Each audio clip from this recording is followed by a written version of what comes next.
మంగళగిరి నియోజకవర్గాన్ని అన్ని రంగాల్లో మొదటి స్థానంలో నిలపడమే తన లక్ష్యమని మంత్రి లోకేష్ ప్రకటించారు. ఇందుకోసం అనేక కార్యక్రమాలు చేపడుతున్నామని, వాటిని పూర్తి చేసేలా అహర్నిశలు కష్టపడతానని స్పష్టం చేశారు.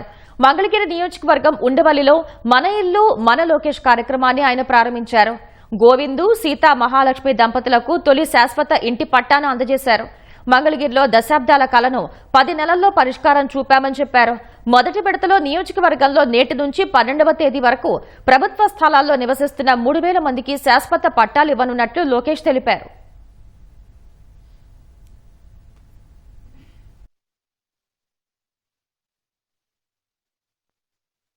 జేసీబీ పాలన చూసాం. ఈ రోజు ఎన్డీఏ ప్రభుత్వంలో దశాబ్దాలుగా నివసిస్తున్న వాళ్ళందరికీ ఇల్లు పట్టాలు ఉచితంగా ఇవ్వాలనేది ఒక లక్ష్యంగా పెట్టుకుని ప్రభుత్వం ముందరికెళ్ళింది. దాంట్లో భాగంగా ఆంధ్ర రాష్ట్రంలోని ఎన్డీఏ ప్రభుత్వం ఏర్పడిన తర్వాత మొదటి పట్టా మంగళగిరిలో ఉండవల్లి గ్రామంలో ఇస్తాం జరిగింది. నా లక్ష్యం ఒక్కటే, ఆంధ్ర రాష్ట్రంలో అన్ని రంగాల్లో మంగళగిరి నంబర్ 1 నిలబడాలి.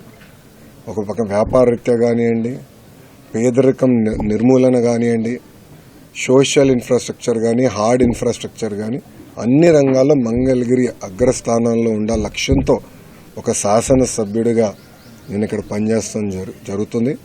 దశాబ్దాలుగా పట్టాలు కావాలి మాకని ప్రజల కోరిక.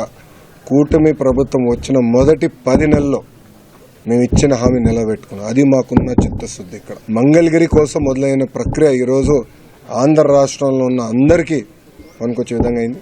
సుమారుగా మొదటి విడతలో 8000 మంది అప్లై చేస్తే దాంట్లో 4200 మంది ఒక మంగళగిరి నియోజకవర్గంలో అప్లై చేశారు. రేపటి నుంచి సుమారుగా 6 రోజుల పాటు ప్రతి కుటుంబాన్ని నేను కలుస్తున్నా. ఏదైతే నేను హామీ ఇచ్చానో బట్టలు పెట్టి పసుపు కుంకాలతో నేను పట్టా ఇస్తాను, ఆ హామీ నిలబెట్టుకునే ప్రక్రియ రేపటి నుంచి ప్రారంభమవుతుంది. అది చూసి ఆంధ్ర రాష్ట్రంలో ఉన్న 164 తెలుగుదేశం, జనసేన, భారతీయ జనతా పార్టీ శాసనసభ్యులపైన ఒత్తిడి పెరుగుతుందని భావిస్తున్నా. మీరందరూ ఒకసారి ఆలోచిస్తే ఇప్పుడు ఈ రోజు ఇచ్చిన పట్టా ప్రభుత్వ విలువ 9 లక్షల రూపాయలు. ఇంకా మార్కెట్ విలువ ఎంతో మీరే అంచనా కట్టచ్చు. దశాబ్దాలుగా ఉన్న కళ, 2.5 దశాబ్దాలుగా ఉన్న కళ ఈరోజు నెరవేర్చే అవకాశం నాకు మంగళగిరి ప్రజలు ఇచ్చారు. గౌరవ ముఖ్యమంత్రి చంద్రబాబు నాయుడు గారు ఇచ్చారని ప్రజలందరూ తెలుపుకుంటూ అహర్నిశలు కష్టపడతా